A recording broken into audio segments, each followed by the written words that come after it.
ప్రార్థన. అయితే ఈ క్రిస్మస్ దినాలను మనం పునస్కరించుకొని దానికంటే మించి ఆరాధనలో మనం పాల్గొనబోతున్నాం. కాబట్టి దానికి సంబంధించినటువంటి చిన్న లేఖనాలను మనం దేవుని వాక్యంలోంచి మనం చూద్దాము. లోకాసు వార్త 2వ అధ్యాయము 8 నుంచి 14 వచనాల వరకు చదువుకుందాం. ఆ దేశంలో కొందరు గొర్రెల కాపరులు పొలములో ఉండి రాత్రి వేళ తమ మందను కాసుకొనుచుండగా ప్రభు దూత వారి యొద్దకు వచ్చి నిలిచెను. ప్రభు మహిమ వారి చుట్టూ ప్రకాశించినందున వారు మిక్కిలి భయపడిరి. అయితే ఆ దూత, భయపడకుడి, ఇదిగో ప్రజలందరికీ కలగబోవు మహా సంతోషకరమైన సువర్తమానమును నేను మీకు తెలియజేయుచున్నాను. దావీదు పట్టణం మందు నేడు రక్షకుడు మీ కొరకు పుట్టియున్నాడు. ఈయన ప్రభు అయిన క్రీస్తు. దానికి ఇదే మీ కానవాలు. ఒక శిశువు పొత్తిగుడ్డతో చుట్టబడి ఒక తొట్టిలో పరుండియుండుట మీరు చూచెదరు అని వారితో చెప్పెను. వెంటనే పరలోకపు సైన్యము సమూహము ఆ దూతలతో కూడా ఉండి సర్వోన్నతమైన స్థలంలో దేవునికి మహిమయు, ఆయనకి ఇష్టలైన మనుషులకు భూమి మీద సమాధానము కలుగును గాక అని దేవునికి స్తోత్రము చేయుచుండెను. దేవుడు ఈ దివ్యమైన భాగాన్ని మన ఇంటిలో దీవించి మనను ఆరాధనకు సిద్ధపరచును గాక.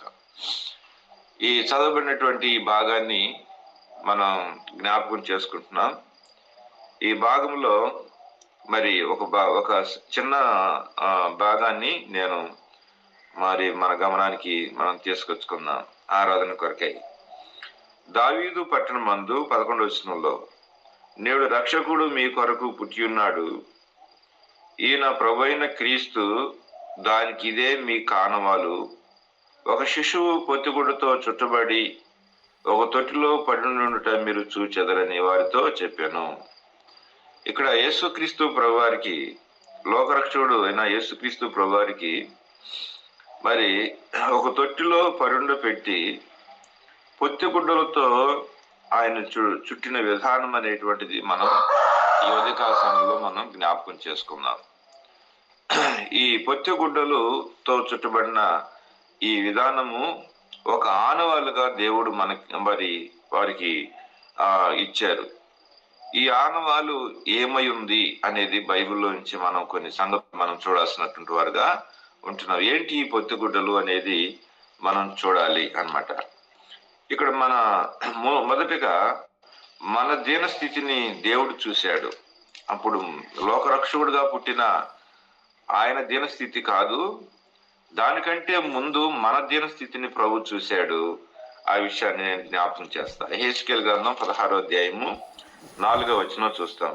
నీ జనన విధము నేను చూడగా నువ్వు పుట్టిన నాడు నాభి సూత్రము కోయబడలేదు, శుభ్రమగుటకు నీవు నీళ్లతో కడగబడలేదు. వారు నీకు ఉప్పు రాయకపోయిరి, బట్ట చుట్టకపోయిరి.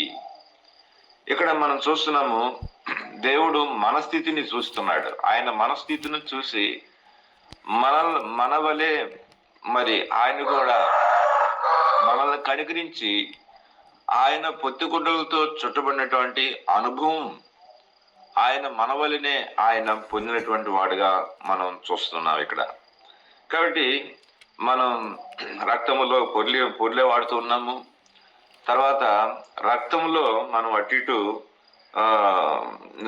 మరి రక్తపు గుడ్డలు అంటే పొత్తిగుడ్డలు అంటే ఆ రక్తసిక్తమైనటువంటి అదే గుడ్డలతోటి తుడిసి ఆ గుడ్డలతోటి చుట్టి పెట్టారన్నమాట. చుట్టి పెడితే ఇక్కడ ప్రభు మరి ఇక్కడ మనం చూస్తున్నాము, నాభి సూత్రము నీకు కోయబడలేదు, శుభ్రమగుటకు నీళ్లతో కడగబడలేదు, మరి ఉప్పు రాయలేదు. ఇవన్నీ ప్రభు చూస్తూ ఉన్నాడు. ఇవన్నీ ప్రభు చూసి మన యందు ఆయన కనికరించటానికి, మన యందు ఆయన కనికరపడటానికి దేవుడు ఈ గొప్ప కార్యాన్ని ఆయన చేసినట్లుగా మనము చూస్తామన్నమాట. గొప్ప కార్యాన్ని చేశాడు. అందుకనే ఆయన కూడా మరి మనల్ని రక్షించటానికి ఒక ఆనవాలు నేను నిన్ను రక్షిస్తున్నాను అని అనటానికి ఒక గొప్ప ఆనవాలును ప్రభు దేవుడు తీసుకొచ్చినట్టుగా మనం చూస్తామన్నమాట. ఏంటి ఆ ఆనవాలంటే అదే మనం చదివాం కదా, ఒక శిశువు పొత్తిగుడ్డలతో చుట్టబడి ఒక తొట్టిలో పరుండు పెట్టి ఉండుట మీరు చూచెదరు. ఒక శిశువు పొత్తిగుడ్డలతో చుట్టబడి ఒక తొట్టిలో పండుకొని ఉండుట మీరు చూచెదరని వారితో చెప్పాను. ఈ ఆనవాలు గొర్రెల కాపర్లకు ప్రభు చూపించి వెళ్ళినట్లుగా మనము చూస్తున్నామంట. కాబట్టి రక్షణ కొరకైన ఆనవాలు, వారు మీకు రక్షకుడు పుట్టాడు, ఆ రక్షకుడు ఆయన మిమ్మల్ని ప్రేమించాడు, మీ కొరకు మీ దగ్గరికి మీకు దగ్గరగా వచ్చాడు అని అనటానికి ఒక ఆనవాలును దేవుడు వారికి దయచేసినట్లుగా మనము చూస్తున్నామంట. కాబట్టి ఈ ఈ ఈ ఆనవాలు మరి పరిశుద్ధ గ్రంథంలోంచి ఆదిలో నుంచి కూడా, మరి మొదటి నుంచి కూడా, ఆది నుంచి కూడా దేవుడు ఒక ఆనవాలను దేవుని ప్రజలకు ఆయన దయచేసినటువంటి వాడుగా ఉంటున్నాడు. ఒక ఆనవాలను దయచేసే వాడుగా ఉంటున్నాడు అన్నమాట. ఆ సంగతి ఏంటో మనం చూద్దాం. కీర్తన పుస్తకంలో నుంచి 86 అధ్యాయము కొన్ని చూద్దాము, కొన్ని సంగతులు. కీర్తన పుస్తకం 86 అధ్యాయము 17వ వచనం చదువుకుందాం. కీర్తన పుస్తకం 86 17వ వచనం చదువుకుందాం. 86 17వ వచనం చదువుకుందామట. యెహోవా, నీవు నాకు సహాయకుడివై నన్ను ఆదరించుచున్నావు. నా పగవారు చూసి సిగ్గుపడినట్లు శుభకరమైన ఆనవాలు నాకు కనపరచుము. శుభకరమైన ఆనవాలు ఇది. ఏ ఆనవాలు అంటే ఇదే రక్షణకరమైనటువంటి ఆనవాలు. దావీదు తన జీవితంలో మరి గొప్ప రక్షణ, మరి ఎన్నో దేవుని యుద్ధాలు చేశాడు అని దావీదు గురించి చక్కగా ప్రకటించబడుతూ వచ్చింది. అయితే ఆ శుభకరమైనటువంటి ఆనవాలును ఆనాడే మరి దావీదు ఆ భక్తుడు చూసినట్లుగా మనం ఇక్కడ చూస్తున్నామట. అది ప్రభువుని గురించినటువంటి ఆనవాలు. అది ఆ రక్షకుడు మరి భవిష్యత్తులో మరి అదే గోత్రములో, యోధా గోత్రములోనే మరి ఉదయించబోతూ ఉన్నాడు. ఈ గోత్రములో నుండే మరి ప్రజలందరికీ గొప్ప సమాధానము దేవుడు దయచేయబోతున్నాడు, ఒక శుభకరమైన ఆనవాలు దయచేయబోతున్నాడు అని ఆనాడే దావీదు కీర్తన పాడాడు. కాబట్టి ఆయన రక్షణ శృంగాన్ని మరి ప్రజలను ఆదరించడానికి, ప్రజలను వారి పాపం నుండి తొలగించటానికి, వారిని రక్షించటానికి ఒక శుభకరమైన ఆనవాలను దయచేయము అని అన్నాడు. నువ్వు దయచేస్తే మా జీవితాలు మేము సంతోషిస్తాయి, ఆనందిస్తాయి అని ఇక్కడ దావీదు తాను శుభకరమైన ఆనవాలను దావీదు మొదటే చూశాడు. ఆ శుభకరమైన ఆనవాళ్ళు ఎవరో కాదు, ఒక శిశువు పొత్తిగుడ్డలతో చుట్టబడి మరి మన మధ్యలోకి తాను రావటం అనేటువంటిది దావీదు ఆనాడే ఆత్మరూపి అయి ఆత్మలో తాను పాట పాడినటువంటి వాడిగా మనం చూస్తున్నాం అన్నమాట. శుభకరమైన ఆనవాలును నాకు దయచేసి నన్ను రక్షించు, నాకు నిజమైన ఆనవాలు దయచేయి. పగవారందరూ కూడా సిగ్గుపడాలి ఈ విషయాన్ని చూసి, నా పగవారందరూ కూడా సిగ్గుపడాలి అనేటువంటిది చేశామంట. ఈ రోజున సాతాను సిగ్గుపడినట్లుగా, లోకము అధికారి వాడు మొహం ఆడిపోయేటట్లుగా మరి లోకరక్షకుడు పొత్తిగుడ్డలతో చుట్టబడినటువంటి వాడుగా ఆయన ఈ లోకములో ఉదయించినటువంటి విధానంగా మనం అది చూస్తున్నాం అన్నమాట. శత్రువుకు అవమానం కలిగింది. ఆనాటి విరోధులందరూ కూడా ప్రభువు యొక్క జననం చూసి కలవరపడినటువంటి వారుగా చూసామంట. శత్రువు వాడు అదిరిపోయాడు అన్నమాట. కాబట్టి ఈ శుభకరమైన ఆనవాలు ప్రభు అయినటువంటి యేసుక్రీస్తు వారి అనేది మనం జ్ఞాపకం చేయబడుతుందన్నమాట. ఇక మనం చూస్తే ఇంకా దానికంటే ముందలగా ఇంకా ఏ ఆనవాలు దేవుడు చూపించాడు అనేది మనం చూస్తాం అన్నమాట. యెహోషువ గ్రంథం 2వ అధ్యాయము 12వ వచనం చదువుకుందాం. యెహోషువ గ్రంథం 2వ అధ్యాయము 12వ వచనం చదువుతాం అన్నమాట. యెహోషువ గ్రంథం 2వ అధ్యాయం 12వ వచనం. బైబిల్ తీసి చూడండి దయచేసి. మీరు కూడా బైబిల్ తీసి చూడాలని మనం చేస్తున్నాం అన్నమాట. 2వ అధ్యాయము 12వ వచనం చదువుతాం. నేను మీకు ఉపకారము చేసి తిని కనుక మీరును నా తండ్రి ఇంటికి ఉపకారం చేసి నాకు నిజమైన ఆనవాలు ఇచ్చి ఏం చేయాలి? నా తండ్రియు, నా తల్లియు, నా అన్నదమ్ములను, నా అక్క చెల్లెండును, వారికి కలిగిన వారందరూ చావకుండా బ్రతకనిచ్చి రక్షించున్నట్లుగా దయచేసి యెహోవా తోడని ప్రమాణం చేయడనెను. ఇక్కడ మనం చూస్తున్నాము ఇక్కడ రాహాబ్ అనే వేశ్య గురించి మనం చదివాం. ఈమె ఏం చేసింది అనంటే వేగులు వారిని దాచిపెట్టింది. మరి వేగులు వారిని దాచిపెట్టి వారిని భద్రంగా కాపాడిన తర్వాత ఆమె మరి దేవుని యొక్క నిజస్థితిని గురించి అడిగింది. రక్షకుడైనటువంటి అంటే మరి మన దేవుని యొక్క గొప్పతనాన్ని గురించి ఆమె తెలుసుకుంది. ఎన్నో సంగతులు ఆమె మాట్లాడింది. మరి ఎన్నో సంగతులను మాట్లాడింది. తర్వాత ఈ దేశాన్ని కూడా దేవుడు మీకు అప్పగించబోతున్నాడన్న సంగతులు కూడా చెప్పింది. ఈ దేశాన్ని మీకు ఇచ్చుతున్నాడనియు, మీ వలన మాకు భయం పుట్టిననియు, మీ భయం వలన ఈ దేశం నివాసులందరూ ధైర్యం చెడిపోయిందని ఎన్నో సంగతులు చెప్తూ వచ్చింది. తర్వాత మీరు ఐగుప్తు దేశంలో దేవుడు చేసిన ఎర్ర సముద్రాన్ని పాయలు చేసిన ఆ విషయాలన్నిటినీ, తర్వాత అమోరీ రాజులకు చేసినటువంటి విషయాలన్నిటినీ, ఈ సంగతులను చెప్పుకుంటూ వచ్చి మేము విన్నప్పుడు మా గుండెలు కరిగిపోయినాం. మేము మీ దేవుడైన యెహోవా పై ఆకాశమందును కింది భూమి అందును దేవుడే. మీ ఎదుట ఎట్టి మనుషునికైనా ధైర్యం మాత్రం ఏమాత్రం ఉండదు.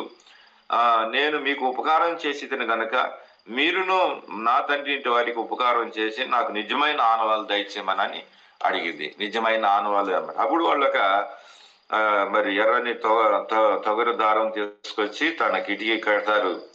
కట్టిన తర్వాత నేను మరలా ఇక్కడికి వచ్చినప్పుడు మిమ్మల్ని జ్ఞాపకం చేసుకుంటాము.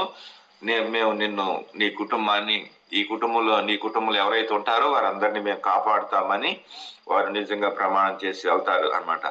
కాబట్టి ఈ రకంగా మరి ఇక్కడ రాహాబు ఇంటి వారందరినీ కూడా మరి ఆమె ఆ యొక్క నిజమైన ఆనవాలు బట్టి, ఆ నిజమైన ఆనవాళ్ళను బట్టి అన్నమాట, ఆ ఎర్రని తొగరి దారం బట్టి, ఆ కిటికీ కట్టబడి ఉన్నటువంటి ఎర్రని తొగరి దారం బట్టి తర్వాత మరి వారు ఆ ఇంటిలో ఉన్న వారందరినీ కూడా రక్షించినట్లుగా మనం చూస్తామన్నమాట. రక్షించినట్లుగా మనం తర్వాత అధ్యాయంలో మనం చూస్తామన్నమాట. కాబట్టి ఇది ఏ ఆనవాలు? ఇది నిజమైన ఆనవాలు. దావీదు ఏమన్నాడు? శుభకరమైన ఆనవాలు. చాలా మంది లోకంలో నాకు ఈ శుభం కావాలి, ఆ శుభం కావాలని కోరుకుంటారు. శుభం అనేటువంటిది క్రీస్తు ప్రభువారిలో తప్ప లోకంలో ఎక్కడ లేదు. కాబట్టి శుభం కోసం ఎన్నెన్నో ఆచారాలు, ఎన్నెన్నో పద్ధతులు, ఎన్నెన్నో ఉపయోగిస్తుంటారు శుభం కలగాలని. కానీ శుభం అనేటువంటిది ఎవరిలో ఉందంటే ఒక్క క్రీస్తులో తప్ప ఎక్కడ లేదు. కాబట్టి దావీదు శుభకరమైన ఆనవాళ్ళు నాకు దయచేయమని అన్నాడు. శత్రువు సిగ్గుపడాలి కాబట్టి. తర్వాత ఏమన్నాడు? రాహాబు ఏమంటుంది? నాకు నిజమైన ఆనవాళ్ళు దయచేయను అన్నమాట. మరి ఎర్రని తొగన దారం కట్టి తర్వాత మరి ఆ ఇంట్లో ఉన్న వారందరినీ కూడా రక్షించారు. తర్వాత ఎరుకో అంతా కూడా పూర్తిగా కాల్చివేయబడుతూ వచ్చింది అన్నమాట, తగలబెట్టబడుతూ వచ్చింది. కాబట్టి మంటల్లో తగలబడిపోయినటువంటి ఆ ఎరుకోలో నుండి దేవుడు రాహాబు కుటుంబాన్ని రక్షించాడు. కాబట్టి ఇది నిజమైన ఆనవాలు. కాబట్టి ఈ ఆనవాలు ఏ ఆనవాలు అంటే రక్షించే ఆనవాలు, ఇది కాపాడే ఆనవాలు, భద్రం చేసేటువంటి ఆనవాలు ఇది. కాబట్టి ఈ ఆనవాళ్ళను దేవుడు ఆమెకు దయచేసినట్లుగా మనం చూస్తున్నాం అన్నమాట. తర్వాత మనం త్వరగా వెళ్ళిపోదాం. యెహోషువ గ్రంథం తర్వాత 4వ అధ్యాయము 7వ వచనం చదువుకుందాం. యెహోషువ గ్రంథం 4వ అధ్యాయం 7వ వచనం చదువుతున్నాను. 7వ వచనం చదువుకున్నాను. అది యోర్దాను దాటుచుండగా యోర్దాను నీళ్లు ఆపబడెను గనుక ఈ రాళ్లను చిరకాలం వరకు ఇశ్రాయేలుకు జ్ఞాపకార్థముగా ఉండనని వారితో చెప్పవలను. జ్ఞాపకార్థముగా ఉండని వారితో చెప్పవలను. ఇది మీకు ఆనవాలయుండును అని చెప్పాను. ఇది మీకు ఆనవాలనై ఉండను అని చెప్పాను. ఇక్కడ ప్రభు యోర్దాను నదిని యెహోషువ మరి ఆనాడు ఎర్ర సముద్రం దాటారు. ఇప్పుడు యోర్దాను దాటాల్సి వచ్చింది. ఇప్పుడు రెండో నది యోర్దాను నది. ఈ యోర్దాను నది దాటేటప్పుడు దేవుడు ఇది ఎగువ నుంచి దిగుకి స్పీడ్ గా పారినది అనమాట. ఎగువ నుంచి పైనుంచి కిందకు పారినది. కాబట్టి మరి ఎర్ర సముద్రం అంటే అది ఇట్లా సమాంతరంగా ఉండేటువంటిది. దాన్ని పాయలు చేయటువంటిది మనం అవసరంలే అనుకోవచ్చు అన్నమాట. ఇది అట్లా కాదు, పైనుంచి కిందకు దిగువకు సర్వేగంతో పరిగెత్తేటువంటి వేగం అన్నమాట. కాబట్టి దీన్ని ఆపడం చాలా కష్టం. దీన్ని ఆపడం కష్టం. కాబట్టి దానికంటే ఇది ఇంకా మిక్కిలి గొప్పదిగా ఉంది పని అన్నమాట. కాబట్టి మోషే ఎర్ర సముద్రాన్ని దాటిచ్చాడు. కానీ ఇప్పుడు యోర్దాను దాటడం చాలా కష్టం ఇది. ఎందుకంటే ఇది ఎగువ నుంచి దిగుకు స్పీడ్గా పారుతున్నటువంటి నది అన్నమాట. కాబట్టి దీన్ని ఆపాలంటే ఎవరి తరం కాదు. ఇది ప్రభు అయినటువంటి యేసుక్రీస్తు వారికి సాధ్యం. ఈ యోర్దాను కూడా ఈ యొక్క యోర్దాను నది ప్రభు అయిన యేసుక్రీస్తు వారిని చూపిస్తుంది. యేసుక్రీస్తు ప్రభు వారిని ఆపాలన్నా లేకపోతే ఆయనలో ఉన్న శక్తిని సామర్థ్యాలను గుంజుకోవాలన్నా ఎవడు తరం కూడా కాదు. కాబట్టి ఇది దేవుడే చేయాలన్నమాట. ఆయనే చేయాలి. ఏదైనా చేయాలంటే ఆయనే చేయాలి.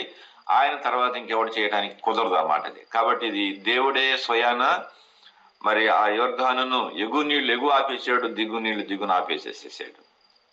ఇది అసాధ్యం. ఇది లోకంలో ఎవడో చేయలేనటువంటి పని ఇది. కానీ ఈ రెండు పనులు ప్రభు చేసి చూపించాడు. ఇవన్నీ చేసి చూపించాడు. తర్వాత ప్రభు ఏం చెప్పాడంటే, మీకు ఒక ఆనవాల్ని ఇస్తున్నాను. మీ 12 గోత్రములకు 12 రాళ్లను తీసుకుని వెళ్ళి ఒడ్డు మీద వాటిని నిలబెట్టండి. ఇవి మీకు ఆనవాలు అని చెప్పాడు అన్నమాట. అంటే ఏం ఆనవాలు అంటే, నేను మిమ్మల్ని కాపాడినటువంటి విధానం, మిమ్మల్ని రక్షించినటువంటి విధానం, మిమ్మల్ని మీ ఎదుట నేను చేసిన అద్భుతం, కాబట్టి యోర్దానును పాయలు చేసినటువంటి విధానం. కాబట్టి ఈ గొప్ప కార్యాన్ని ప్రభువే చేశాడన్నమాట. దీనిని మనం ఇలా చెప్పుకోవచ్చు అన్నమాట. ఇది ఏ ఆనవాలంటే దేవుని కృపకు జ్ఞాపకార్థమైనటువంటి ఆనవాలని చెప్పుకోవచ్చు అంట. ఒకటి శుభకరమైన ఆనవాలు, రెండోది నిజమైన ఆనవాలు, మూడవ ఆనవాలు ఏంటంటే దేవుని కృపకు జ్ఞాపకార్థమైనటువంటి ఆనవాలు అన్నమాట. అంటే నేను మీ మీద కృప చూపిస్తున్నాను, మీరు తెలుసుకోవాలి అన్నట్లుగా ఒక నిజమైన ఆనవాళ్ళను దేవుడు దయచేసినట్లుగా మనం చూస్తామట. కాబట్టి ఈ రోజున నీవు నేను రక్షణలోకి వచ్చామంటే ఏ ఆనవాలు లేకుండా వచ్చామా? ఏం పరీక్ష చేయకుండానే వచ్చామా? ఏమీ తెలుసుకోకుండానే వచ్చామా? ఏ ఆనవాళ్ళు నాకు ఈ ఆనవాళ్ళు ఇది కావాలి అని అన్నట్టుగా లేకుండానే మనం ప్రభులోకి వచ్చామా మనం? కాబట్టి గుర్తుపెట్టుకో, మనం అన్ని పరీక్ష చేసే వచ్చాం మనం. కాబట్టి ఇది నిజమైన దేవుని కృపకు జ్ఞాపకార్థమైనటువంటి ఆనవాలు. ఇది నేను భవిష్యత్తులో మీ మీద కృప చూపించబోతున్నాను. వచ్చే తరం మీద నా విస్తారమైన కృప నేను వారి మీద విస్తరింప చేయబోతున్నాను. కృపతో వారిని రక్షించుకోబోతున్నాను. కృపతో వారి పాపాలు క్షమించబోతున్నాను. కృప ద్వారానే నేను వారిని అంగీకరించబోతున్నాను అన్నటువంటి ఆనవాలకు దేవుడు ఈ ఆనవాళ్ళను దేవుడు దయచేశాడు అనేటువంటిది ఇక్కడ మనం జ్ఞాపకం చేసుకోవాలి. తర్వాత ఇంకొక ఆనవాళ్ళు జ్ఞాపకం చేసుకుందాం. సంఖ్యాకాండం 17వ అధ్యాయము 10వ వచనం చదువుకుందాం. 17వ అధ్యాయం 10వ వచనం. త్వరగా వెళ్ళిపోతున్నాం. మనం ఆన్లైన్లో మనం ఎక్కువసేపు ప్రసంగం చేసుకోవడానికి కుదరదు. అందుకని నేను త్వరగా ఊరక అట్లాగూ హెడ్లైన్స్ చెప్పుకుంటే వెళ్ళిపోతుంది అన్నమాట. మీరు ఇంకా కొన్ని సంగతులు మీరు తెలుసుకోగలుగుతారు. ప్రభు ఆత్మ ద్వారా దేవుడు తెలుసుకోండి. సంఖ్యాకాండం 17వ అధ్యాయం 10వ వచనం జ్ఞాపకం చేసుకుందాం. 10వ వచనం చదువుకుందాం. 9-10 చదువుదాం. మోషే యెహోవా సన్నిధి నుండి ఆ కర్రలన్నిటినీ ఇశ్రాయేలు అందరి ఎదుటికి తేగా వారు వాటిని చూసి ఒక్కొక్కడు ఎవరి కర్రను వారు తీసుకొనిది. అప్పుడు యెహోవా మోషేతో ఇట్లను, తిరగబడిన వారిని గుర్చిన ఆనవాలుగా కనబడినట్లు అహరోను కర్రను మరలా నేను శాసనములు ఎదుట ఉంచుము. వారు చావకున్నట్లు నాకు వినబడకుండా వారి సణుగులను కేవలమును మానిపేసిదును అన్నమాట. ఇక్కడ దేవుడు పైన వచనాల్లో మనం చూస్తే, మోషే ఇశ్రాయేలులో వారితో చెప్పగా వారి ప్రధానుల్లో తమ పితరుల కుటుంబంలో ఒక్కొక్కడు ప్రధానికి ఒక్కొక్క కర్ర చొప్పున 12 కర్రలను అతనికి ఇచ్చి అహరోను కర్రయు వారి కర్రల మధ్య ఉంచాను. మోషే వారి కర్రలను సాక్ష్య గుడారంలోకి యెహోవా సన్నిధి ఉంచెను. మర్నాడు మోషే సాక్ష్య గుడారంలోకి వెళ్ళి చూడగా లేవి కుటుంబమైన అహరోను కర్ర చిగిర్చి ఉండేను. ఇక్కడ చిగిర్చి ఉండేను. కాబట్టి కొంత వారి మనం చూస్తామన్నమాట.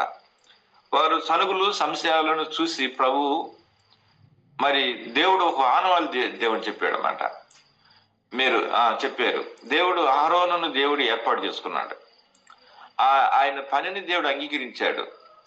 కాబట్టి మరి ఇది అనేకులకు సాక్షార్థంగా ఒక ఆనవాలుగా ఉండేటానికే చెప్పాడు. ఏమన్నాడంటే, మీరు 12 కర్రలు తీసుకురండి, అవి యెహోవా సన్నిధిలో పెట్టండి, తెల్లారిన తర్వాత మీరు ఆ సంగతులు మీరు చూస్తారని చెప్పినప్పుడు మరి ఏం చేసింది? అహరోను కర్ర సాక్ష్యం యెహోవా సన్నిధిలో ఉంచెను.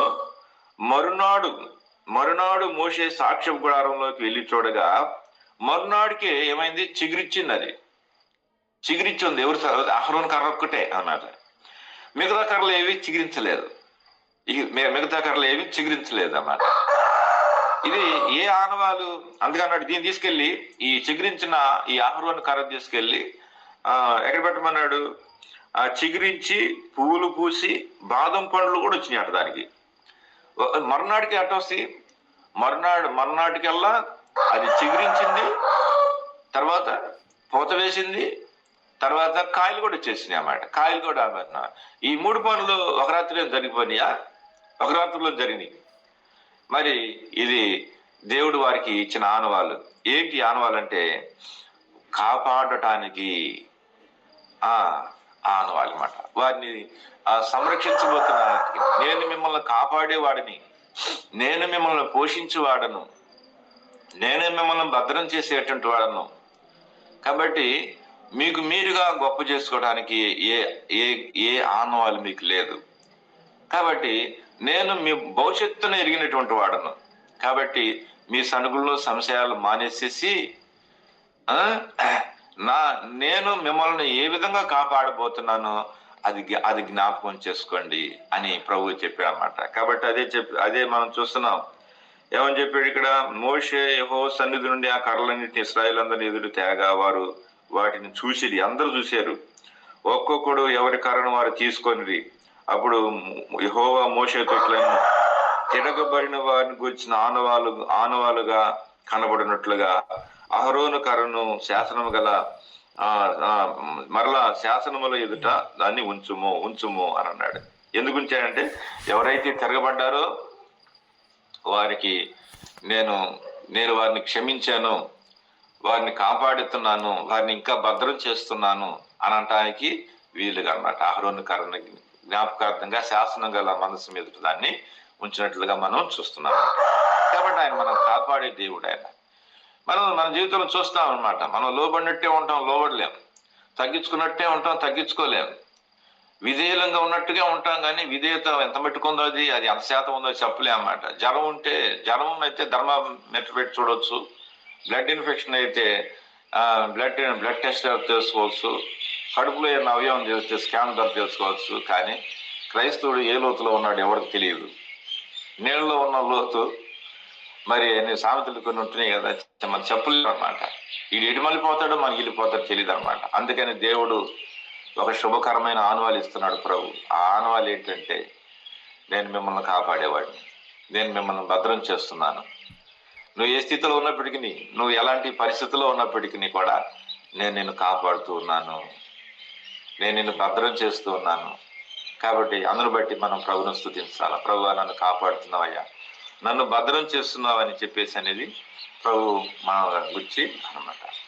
తర్వాత మరి ఇంకొక ఆనవాళ్ళు కూడా చూద్దాం. ఇర్మియా గ్రంథం 6వ అధ్యాయము 1వ వచనం చదువుతాం. ఇర్మియా గ్రంథం 6వ అధ్యాయం 1వ వచనం, 6వ అధ్యాయము 1వ వచనం చదువుకుందాం. బెన్యామీనులారా, యెరూషలేము నుండి పారిపోడి, తెకోవలో బురధ్వని చేయడి, బెత్‌హక్కెరెము మీద ఆనవాలుకై ధ్వజం నిలబెట్టుడి. కీడు ఉత్తర దిక్కు నుండి వస్తున్నది, గొప్ప దండు వచ్చుచున్నది. సుందరి సుకుమారియునైన సియోను కుమార్తెలను పెళ్లగించుచున్నాను. గొర్రెల కాపురులను తమ మందలతో ఆమె మీదకు వచ్చెదరు, ఆమె చుట్టూ గుడారములను వేదురు. ప్రతివాడును తనకిష్టమైన చోటను మందలను మేపును. ఇక్కడ దేవుడు ఒక ఆనవాలు చెబుతున్నాడు. ఏంది ఆనవాలంటే హెచ్చరిక అయినటువంటి ఆనవాలు. ఇది హెచ్చరిక అంటే మరి సియోను మీద దేవుడు కోపగించబోతున్నాడు. బెన్యామీనుల మీద యెరూషలేములో నుండి మీరు పారిపోడి అని, ఉత్తర దిక్కు నుంచి కీడు వచ్చుతున్నది అని దేవుడు ఒక ఆనవాలు చెబుతున్నాడు అనమాట. కాబట్టి ఏంటిది అని అంటే, అవును, మన ప్రభు అయిన యేసుక్రీస్తు వారే.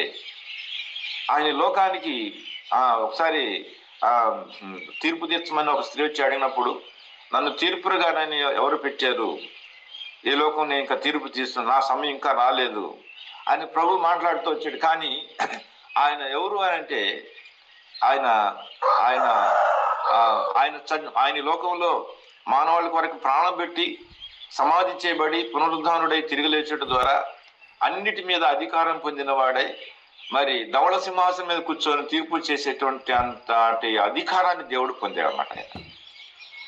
కాబట్టి ఇది తీర్పు కొరకైనటువంటి ఆనవాలు. ప్రభు ఈ లోకానికి ఎందుకు వచ్చాడంటే, ప్రతి ఒక్కడికి దేవుడు తీర్పు చేయబోతున్నాడు రేపు. కాబట్టి ప్రతి ఒక్కడు ప్రభువుని తప్పించుకోలేడు. ప్రభు యొక్క ఆ ధవళ సింహాసనం ఎదుటికి రాకుండా ఎవడు ఆగలేడు, ఎవడు ఆపలేడు, ఎవరు ఆగలేరు అన్నమాట. ఖచ్చితంగా ఆయన సింహాసనం ఎదుటికి ప్రతి ఒక్కడు రావాల్సిందే. ఇది తీర్పు కొరకైన ఆనవాలు. హెచ్చరిక దేవుడు చేస్తున్నాడు. జాగ్రత్త, నీ జీవితం జాగ్రత్త, నీ పరిశుద్ధత జాగ్రత్త, నీ క్రియలు జాగ్రత్త, నీ సేవ జాగ్రత్త, నీ పని జాగ్రత్త, నువ్వు జాగ్రత్త, నీ కుటుంబం జాగ్రత్త. నీ హెచ్చరిక ఇది. హెచ్చరికగా ఉన్నాడు ఆయన యేసుప్రభువు. చాలాసార్లు మనం అనుకుంటాం, ఇందేముందిరా అని చెప్పేది అనుకుంటుంటారు. కాబట్టి ఆయన తీర్పును ఖరారు చేశాడు. మరి భయంకరమైన హెచ్చరిక రేపు దేవుడు హెచ్చరికలు ఇస్తుంటాడు అన్నమాట నీకు. ఆయన హెచ్చరిక ఇచ్చేటువంటి దేవుడు. కాబట్టి మరి భయంకరమైనటువంటి తీర్పు అనేటువంటి ఆనవాళ్ళు జరగబోతుంది. రేపు తీర్పు ఉంది, జడ్జిమెంట్ ఉంది. మనకి నీతిమంతుల తీర్పు ఉంది, మరి లోకానికి కూడా తీర్పు చేయబోతున్నాడు. పరిశుద్ధుల తీర్పు కూడా ఉంది. కాబట్టి ఇవన్నీ కూడా ప్రభు సంపాదించాడు. ఆయనకు ఆధిక్యత దేవుడు ఇచ్చాడు. ఈ లోకంలో ఆయన ఎవరికి ఉన్నప్పుడు, శరీరధారిగా ఉన్నప్పుడు ఎవరికి తీర్పు చేయలేదు. కానీ ఆయన తీర్పరి ఆయన.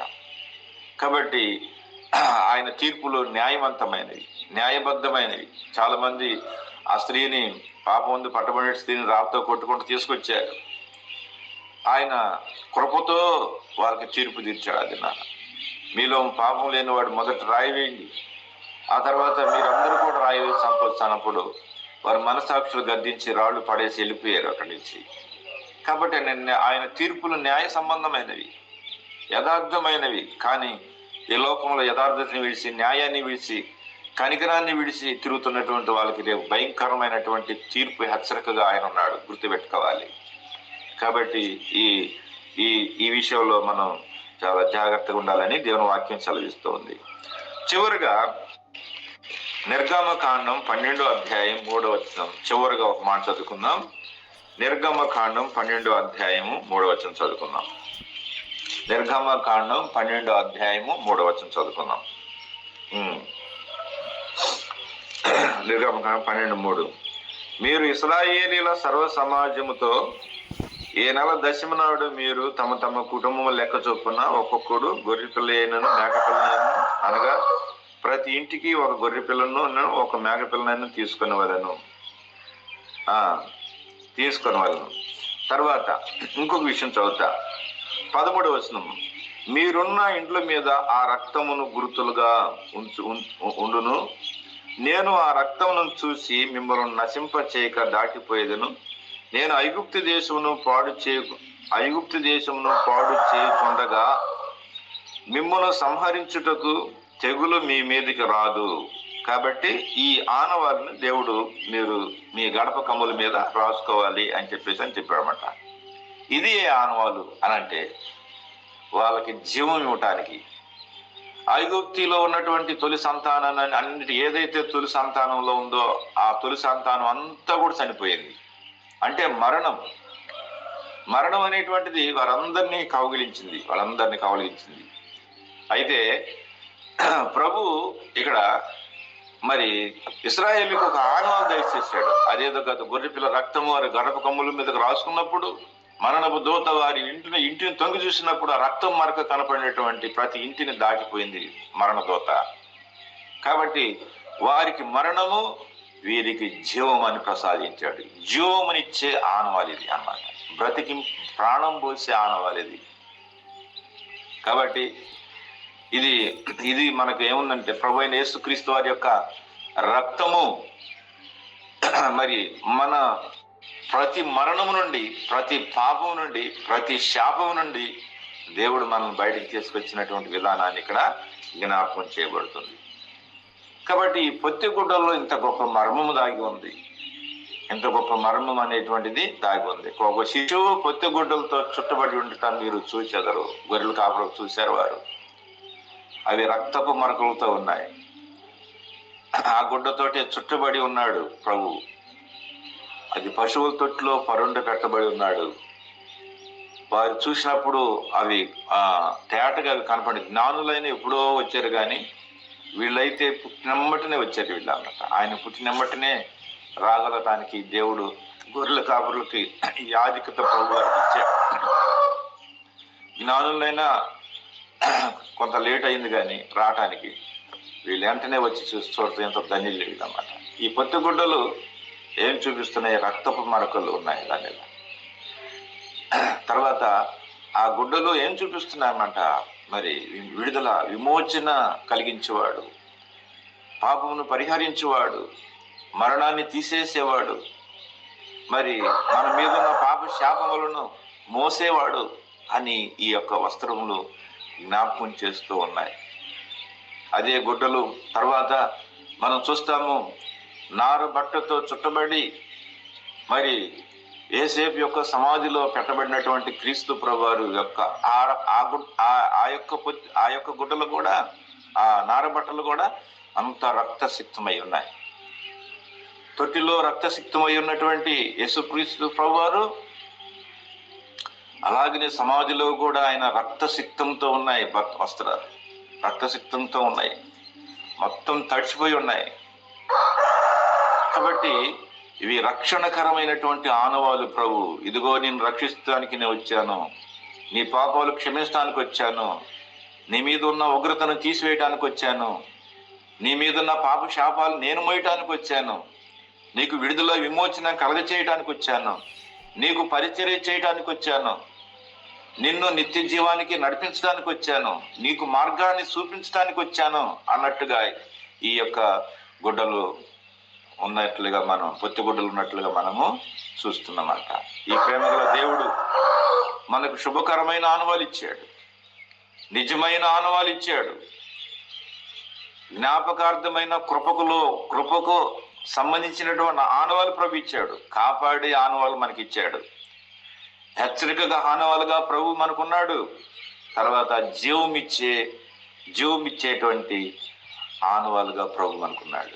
ఇంకా మనకేం కావాలి ఇంకా? కాబట్టి దేవా, నాకు ఇంత గొప్ప ఆధిక్యతను నాకు ఇచ్చావా, నేను ఏ పాటి వాడిని, ఈ ఉదయకాల సమయంలో నా స్తుతి ఆరాధనలను నీకే సమర్పించుకుంటున్నాను తండ్రి అని మనం ప్రభుని ఆరాధించబద్ధమై ఉంటున్నాం. లోకమైతే క్రీస్తు పుట్టాడని ఏమేవో చేసుకొని ఏటేట్లోనో ఆనందిస్తూ ఉన్నారు. కానీ క్రైస్తవులంగా, దేవుని బిడ్డలంగా, రక్షించబడిన ప్రయోజనంగా మనం ముఖ్యంగా ఏం చేయాలో తెలుసా? ఆరాధించాలి. అన్నిటికంటే ఉన్నతమైనది, ప్రభును సంతోషపెట్టేది, ప్రభును ఆనందింపజేసేది ఆరాధన. అదే నిజమైన క్రిస్మస్ అంటే అదే. మనం ప్రభుని మోకరించి ఆయన ఆనవాళ్ళని జ్ఞాపకం చేసుకుంటూ మనం రక్షించడానికి ఆది మొదలుకొని అంతవరకు ఏ ఆనవాళ్ళైతే ఇచ్చాడో ఆ ఆనవాళ్ళని జ్ఞాపకం చేసుకుంటూ ప్రభుని మనం ఏం చేయాలా? ఆరాధించాలి. అట్టి కృప దేవుడు మనందరికీ దయచేయను గాక. అందరికీ ప్రైజ్ లార్డ్. దేవునికి వందనములు. Praise lord.